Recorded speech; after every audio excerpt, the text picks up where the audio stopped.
Some of this is pretty troubling, Wolf. I think not the least of which is the idea that, essentially for 4 days, it sounds like roughly, Mr. Duncan was living out of this apartment. He was quite sick, it sounds like, and just the towels and the bed sheets, these things that could potentially have some of the Ebola virus on them, have not been cleaned, and it doesn't sound like at least she's received instruction or understood the instructions clearly in terms of what to do with that.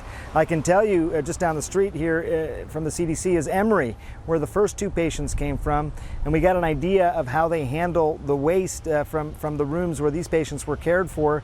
It involves a pretty strict procedure. You bring in biocontainment bags that are special bags. All the materials go in there, and then eventually the stuff is incinerated. They really take no chances.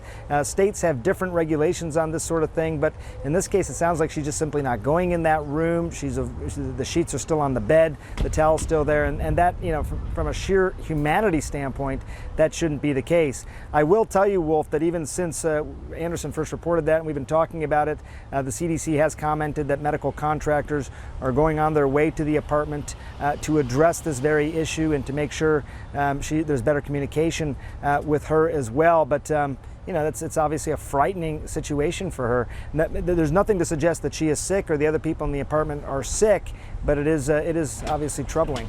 Well, Dr. Van Tulleken, why haven't they been there these past several days, taking away those sheets, taking away those pillowcases? She says he was sweating profusely throughout the night. This is before he went to the hospital. She says he was suffering from diarrhea. This is before he went to the hospital. He went to the hospital. He was vomiting, yet they sent him back home with some antibiotics. This is a horrible blunder I see unfolding here, Dr. Van Tulleken.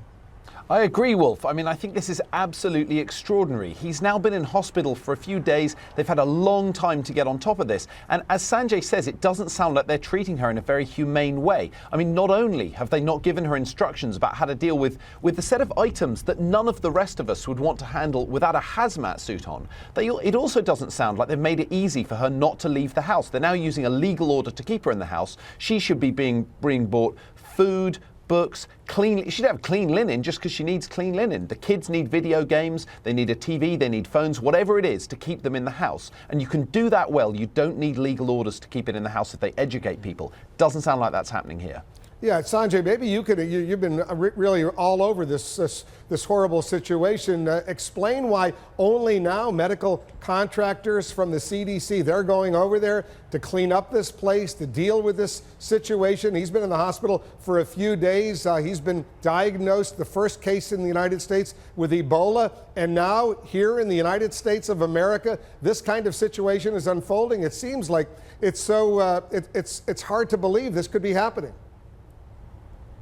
It is hard to believe, and there aren't good explanations here. We've asked for some response, and what we heard back is we're going to take care of it. We're sending these medical contractors out to clean up this waste and to help provide guidance to Louise, this woman whom Anderson spoke to. But as far as why it hadn't already happened, what the thinking was there any rationale or explanation? We didn't hear that part of it. I'd be curious.